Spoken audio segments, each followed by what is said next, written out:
Donc bonjour à toutes et à tous, nouvelle vidéo de présentation de voiture. Donc je vais arrêter de dire que j'en fais pas puisque j'en fais un petit peu. Donc pour ceux qui suivent ma chaîne depuis un petit moment, vous savez que mon véhicule principal, mon délice, c'était mon Toyota SJ70, donc un 4x4 que j'ai eu pendant 10 ans. Ça a été ma voiture pendant très longtemps. Je l'ai vendu malheureusement il y a 1 an et demi maintenant. J'avais un autre véhicule pour aller bosser, une Chevrolet Aveo 1 litre de essence, qui était très bien, mais qui était un petit trop basique pour la filmer, il n'y avait rien de spécial à montrer. C'était vraiment un véhicule de base.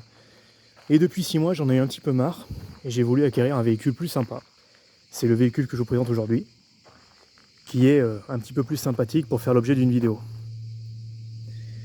Alors c'est vrai que moi d'habitude, j'ai l'habitude d'avoir des véhicules un peu plus atypiques, Toyota J70, 407 Coupé V6, etc. Donc c'est vrai que là, une Clio 3 de base, vous vous dites, ouais, super, un véhicule de tout le monde, de monsieur tout le monde. Et en l'occurrence, c'est quand même un véhicule un peu sympa, puisque c'est pas juste une Clio 3 normale, c'est une Clio 3 GT. Donc c'est un petit peu plus rare, entre guillemets. C'est un petit peu plus sympa. Donc c'est pour ça qu'aujourd'hui, je vous la présente. Alors, à quoi on reconnaît une Clio 3 GT? Eh bien, extérieurement, pas grand-chose. C'est relativement discret par rapport à une RS qui serait beaucoup plus excitée. On a d'abord ce bleu, qui est très beau. C'est un bleu corail. Alors moi, j'appelle ça comme ça, mais ça doit avoir un autre nom. D'ailleurs, je crois que c'est une couleur spécifique au GT, si je dis pas de bêtises. Là, je parle aux finitions GT, pas à cette voiture-là spécifiquement. Mais je peux dire des bêtises, c'est pas sûr. Extérieurement, on a des phares qui sont au xénon et qui ont l'allumage automatique. Voilà, c'est tout. Bon, c'est déjà pas mal. Anti-brouillard à l'avant. Je m'excuse d'avance pour ce putain de TGV.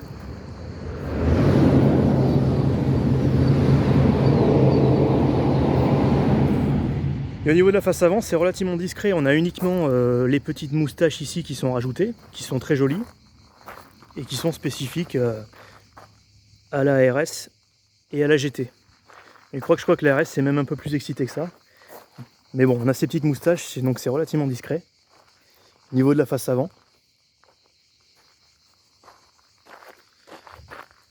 Ensuite, on a ces très très belles jantes, j'adore le dessin. Jantes en alu qui sont superbes. Qui sont en 16 pouces. Je ne sais pas si c'est spécifique à la GT aussi. Je crois bien que je les vois que sur la GT celle-là. La RS, elles sont différentes. On a ensuite coque en plastique, imitation alu, couleur gris qui sont très très belles. J'aime beaucoup ces coques de rétro. Les clignotants qui sont dans les portières. Et les bas de caisse. Désolé, il y a beaucoup de lumière aujourd'hui. Comment on peut appeler ça, ouais, les bas de caisse rajoutés qui sont très beaux. Les jupes de bas de caisse. Je sais pas si ça se dit.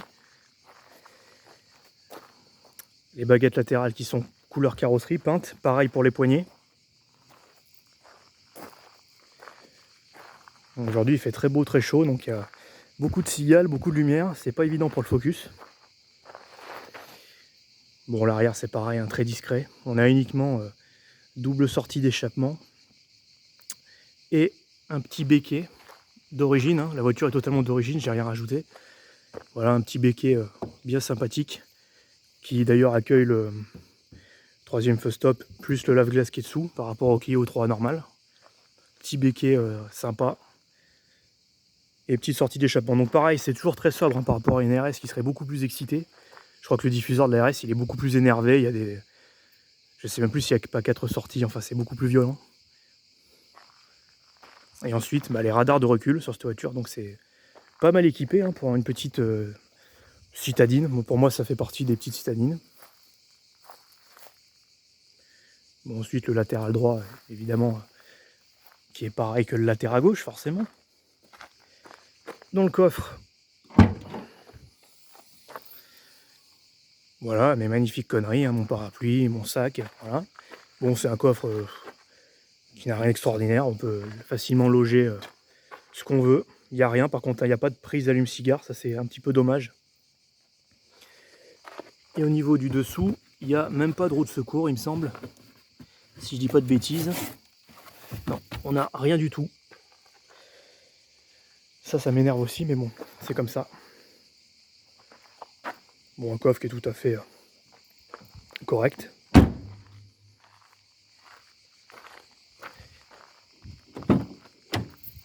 Alors, au niveau de l'arrière, qu'est-ce qu'on a?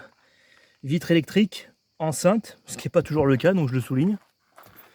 Et là, on a un intérieur qui est l'intermédiaire, c'est-à-dire c'est pas l'intérieur full cuir, qui est d'ailleurs assez rare hein, sur les Clio 3. Si vous avez ça, c'est une option assez rare.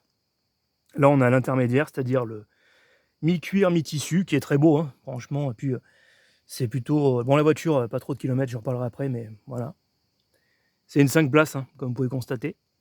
La banquette se rabat en 1/3, 2/3. Et puis c'est tout, hein, il n'y a même pas de console arrière. Il y a un petit plafonnier, des poignées. Voilà. C'est une 5 places donc. Mais elle a existé en 3 portes, hein, cette voiture. Là en l'occurrence, moi j'ai une 5 places. Donc qu'est-ce qu'on a? Les 4 vitres électriques, plus blocage des vitres à l'arrière, pour les enfants. On a du cuir, on en reparlera après. Et on a les rétroviseurs électriques, qui sont uniquement électriques, hein, ils ne sont pas rabattables, ni quoi que ce soit. Petit, mon petit dragon, des conneries, et là haut-parleur. Je m'excuse encore pour ce TGV. Et ici, on a le réglage de la hauteur des feux et le réglage de la luminosité des combinés. Ça, c'est pareil, petite spécificité à la GT et puis probablement à la RS aussi. Pédalier en alu, bah, ça fait toujours plaisir, hein, c'est bien sympa. Et les sièges qui sont siglés GT, donc c'est un peu à ça qu'on reconnaît une GT à l'intérieur, donc autant dire que c'est relativement discret. Mi-cuir, mi-tissu. On voit que par rapport à ma 407, c'est pas la même qualité, mais on en reparlera après. Allez, je monte dans le véhicule. Je ferme, on sera plus tranquille. Alors, c'est une Clio 3, hein, donc c'est la planche de la Clio 3, qui est globalement pas mal. Alors, qu'est-ce qu'on a? Les fonds de compteur blancs, spécifiques à la GT, puisque la RS, il est jaune ici. Moi, j'aime pas du tout le compteur de la RS, je préfère largement le compteur de la GT, qui est très beau. Fond de compteur blanc, on a un contour qui va jusqu'à 8000, hein, c'est une essence, j'en parlerai après. La température d'eau, moteur, température, n'importe quoi, jauge à essence. Et le compteur qui est gradué jusqu'à 250, on en reparlera, mais c'est légèrement optimiste. Mettre le contact. On a plein de petits voyants, voilà. On a l'ordinateur de bord, alors c'est orange, hein, c'est old school, niveau d'huile correct, voilà. Avec même le petit dessin pour voir combien il y a de niveau d'huile. On a quoi là? L'instantané. La moyenne, vous voyez que je suis en moyenne, excusez-moi, je vais la démarrer. Voilà, démarre bien. Et je vais mettre la clim parce que je crève de chaud, hein, faut être. Donc la voiture est équipée de la clim. Hein. J'espère que ce sera pas trop bruyant, mais je crève de chaud, il fait super chaud aujourd'hui. Donc on a la moyenne, vous voyez que on est à 7 litres 1, donc c'est correct hein, pour une voiture comme ça. Donc ça c'est jusqu'à la prochaine station. Alors vous voyez qu'elle a 146 914 km. Ensuite on a le message en cas de défaut, la révision à 17 000. Je roule à 51 en moyenne, c'est pas terrible. Ça c'est ce que j'ai fait depuis le dernier plein. Et l'autonomie. Et on revient à l'instantané. Donc la voiture est équipée de la clim. D'ailleurs c'est la principale raison pour laquelle j'ai vendu le 4x4, parce qu'il n'y avait pas la clim, j'en pouvais plus. Donc la voiture a la clim automatique. Donc ça c'est sympa. On a les dégivrages, le recyclage d'air, la clim donc, les différentes positions, le ventilateur, le mode auto. La voiture est équipée en option du GPS. Petit voyant des ceintures qui est allumé. Vous voyez, je mens pas, il fait 30 degrés, on crève de chaud. Donc du coup, j'ai mis la clim. On a un rétroviseur qui est standard, qui n'est pas électrochrome. On a des petits appuis-têtes sans lumière classiques. Et on a petit plafonnier. Voilà. La voiture est équipée également, alors on ne le verra pas, mais il y a des anti-brouillard avant-arrière. L'allumage automatique des feux également, même si c'est pas précisé. Par contre, elle n'a pas l'allumage automatique des essuie-glaces. Alors pourquoi? J'en ai aucune idée, surtout que même en option, hein, alors que la 207 l'avait, je ne sais pas. Donc il n'y a pas d'allumage automatique sur les Clio comme ça. Là j'ai uniquement les feux. On peut régler l'intensité des essuie-glaces et donc les petits boutons pour l'ordinateur de bord que je vous ai montré à l'instant. Commande au volant pour la radio. Et ici, on a les trucs pour la station, pour changer la radio, passer au mode CD, enfin classique quoi. Ici, on a les boutons du régulateur limiteur de vitesse, donc plus et moins pour monter ou descendre le régulateur quoi. Donc c'est pas clair, hein, franchement c'est pas terrible, enfin bref. Le R c'est pour faire pour reprendre, et le O c'est pour faire un arrêt sans appuyer sur le frein. Voilà. Bon. Le régulateur limiteur qui est ici. Donc là on met le régulateur, là on met le limiteur, ou l'inverse, je sais plus, enfin bref. Et le bouton est ici. On a un petit allume-cigare où j'ai mis ma petite prise de recharge. Là. Le frein à main. C'est une boîte 6 vitesses. Et donc il y a les radars de recul quand on met la marche arrière. Uniquement radar, il n'y a pas de caméra. Ici, donc ça c'est rien, c'est là où je bosse. Je sais pas ce que c'est. J'ai des trucs des fois. Alors ça c'est la télécommande pour gérer tout ce qui est menu, GPS. Donc elle a le GPS, ça c'est une option par contre il me semble, qui est plus pratique que chez Peugeot parce que c'est pas des CD à 150 balles qu'il faut acheter chez Peugeot pour mettre à jour là, comme j'avais sur la 407 coupé. C'est une carte SD, voilà. Donc bon c'est pareil, on s'en sert plus aujourd'hui, ça sert pas à grand chose. Mais c'est plus pratique je pense pour la mettre à jour parce que c'est une carte SD. Et ce qui est sympa avec celui-là aussi, c'est qu'il indique les radars notamment. Donc ça c'est pas mal, il y a un petit bip bip pour les radars, donc c'est cool. Donc ça se pilote avec ça, avec cette télécommande à pile, hein, qui fonctionne via Bluetooth quoi. Hein. Donc voilà, map, menu, back, différents trucs pour régler. Je vais pas vous détailler tout ça parce que c'est très long, il y a énormément de choses à montrer. Mais c'est sympa, donc GPS, la radio, etc. Un petit un petit cendrier, qui d'ailleurs est... vous pouvez le sortir et l'emmener avec vous. Donc ça c'est un jeton, on s'en fout. Ça c'est pas mal. Et ici on a voilà des petites connectiques derrière le fil là devant pour brancher ce que vous voulez en fait. Hein. Warning et centralisation. La radio qui est d'origine, tout est d'origine sur la voiture, hein, j'ai rien modifié. Donc c'est une radio qui est globalement pas mal. Les enceintes, bien que ça soit pas du JBL ou du Bose ou quoi que ce soit, le son est correct. Pour une Clio 3, c'est vraiment pas mal. Et donc il fait également CD MP3. Voilà. Bon, la planche de bord de la Clio 3. Hein. Voilà. On aime ou on n'aime pas. Moi je la trouve pas mal. On voit que là-bas malheureusement c'est un petit peu abîmé. Je sais pas ce que l'ancienne propriétaire a foutu, mais enfin bref. Boîte à gants qui est relativement grande. Et si je dis pas de bêtises, qui est réfrigérée il me semble. Peut-être pas non. Non, elle n'est pas réfrigérée. Mais une boîte à gants qui est grande hein, et qui est sympa. J'ai même le petit sachet Renault, c'est pas mal. Voilà. La voiture est équipée d'airbags pour le conducteur, pour le passager, dans les sièges à l'avant et même à l'arrière. Oui, même à l'arrière. Donc il y a au moins 6 airbags, niveau sécurité c'est pas mal. Donc les vitres électriques, hein, à l'avant, à l'arrière, je l'ai dit. Voilà, j'ai fait à peu près le tour de l'intérieur, donc c'est plutôt pas mal. Donc encore une fois, à l'avant, pour repérer que c'est une GT, c'est pas évident. On a uniquement le GT dans le siège, les fonds de compteur blancs, qui sont très beaux d'ailleurs, le pédalier alu, plus la boîte en 6 vitesses. Enfin, je suppose qu'elle a existé sur d'autres Clio 3 aussi, hein, j'ai pas vérifié. Pommeau de vitesse en cuir, volant en cuir. D'ailleurs, j'en reparlerai à la fin de la vidéo, mais niveau qualitatif, ou même je ferai peut-être une vidéo carrément différente pour la qualité de la voiture, parce que je ne l'avais pas fait sur la 407 et ça m'avait été demandé pourtant. Donc on voit que le volant n'a pas la même qualité de cuir que la 407. Je compare beaucoup la 407, mais c'est parce que c'est l'autre beau véhicule que j'avais avant, qui était plus qualitatif, mais en même temps c'était une gamme bien plus chère.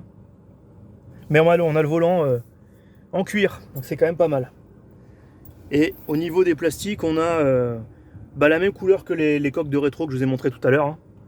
C'est un espèce de gris, plutôt sympa. Là, je sais pas comment on détaille cette couleur, mais j'aime beaucoup ce gris. Qui est donc aussi sur les aérateurs la baguette et donc bah, jusqu'aux coques hein, qui sont de cette fameuse couleur.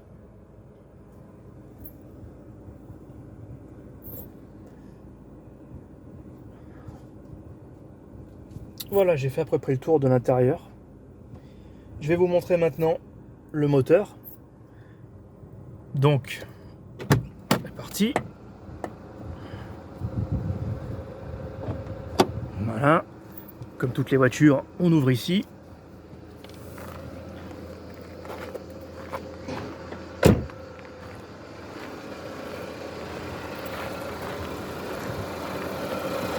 Alors, attendez, j'ouvre le capot.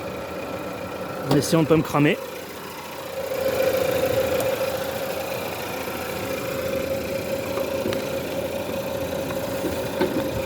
Je me suis quand même cramé, mais c'est pas grave.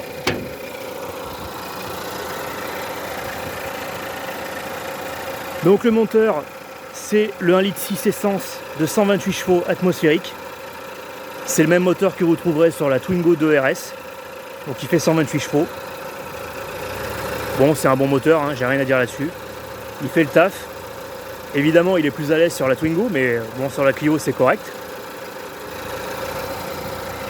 Il fait un bon petit bruit sympa d'essence. Sachant que sur la Clio, sur la Clio, pardon, je vais y arriver. 3 GT, il a existé 2 moteurs seulement. Un DCI, un 1,9 litre 105 chevaux, je crois. Enfin, il a existé un DCI, mais je ne sais plus exactement la puissance. Il me semble que c'était un 1,9 litre. Et donc ce fameux 1,6 litre 128 chevaux essence. Évidemment, moi j'achète pas de diesel, donc voilà. C'était évidemment l'essence que j'allais prendre.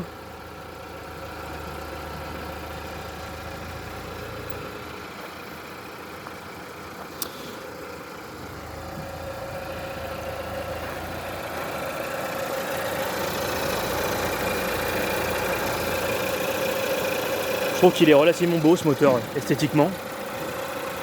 Donc c'est un 4 cylindres, hein, évidemment. Alors je vais donner un peu de chiffres parce que ça vous intéresse, ça vous excite. Moi personnellement ça me fait rien. Le 0 à 100 sur cette voiture c'est en 10 secondes. Vitesse de pointe elle est donnée pour 200 km/h. Ça me paraît même un peu optimiste, mais enfin bref voilà. Et au niveau de la consommation, comme vous l'avez vu, je suis à 7,1 litres en mixte, c'est-à-dire vraiment un parcours, je fais vraiment de tout, de l'autoroute, de la ville, de l'urbain et du périurbain, des nationales et tout, donc voilà. 7,1 litres pour 128 chevaux, 1,6 litre, c'est tout à fait correct. Boîte manuelle 6 vitesses donc sur cette voiture.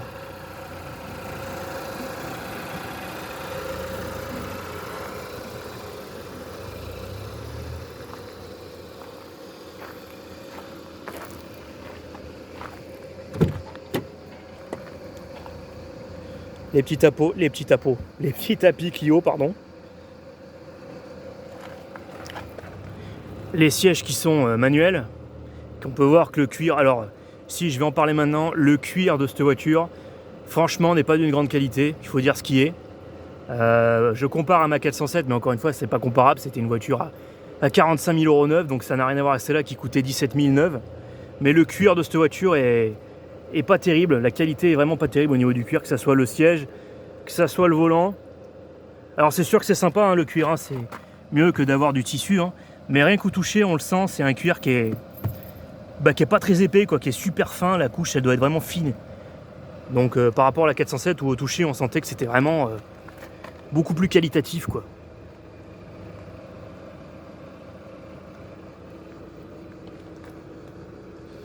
Mis à part le cuir de la voiture qui est pas terrible, je trouve que c'est une bonne voiture, globalement quand même.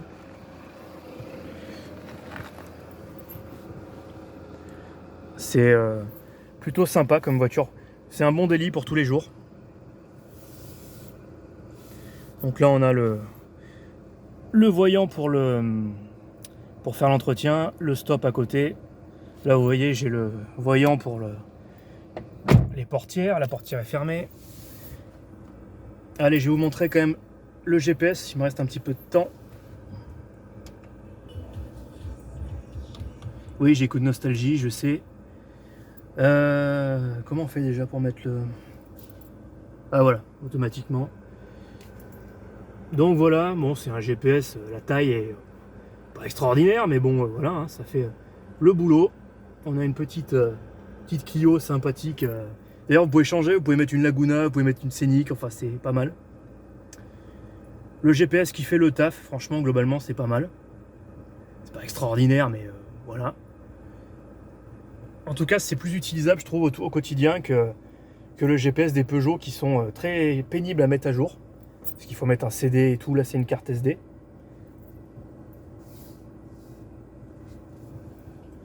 Donc, comme je l'ai dit, c'est une boîte 6 là-dessus. Je crois pas qu'elle ait existé en boîte auto, la GT, il me semble. Voilà. De toute façon, il y avait que 2 moteurs, comme je l'ai dit. Donc, c'était forcément boîte mécanique, je pense. Voilà, bah écoutez, j'ai fait à peu près le tour. J'espère que cette vidéo vous aura plu. Si c'est le cas, n'hésitez pas à me le dire. Si vous avez des questions sur la voiture, n'hésitez pas, je me ferai un plaisir d'y répondre, tant que je m'y connais, parce que je ne suis pas spécialiste Renault non plus. Et je vous dis à bientôt pour une prochaine vidéo. Salut!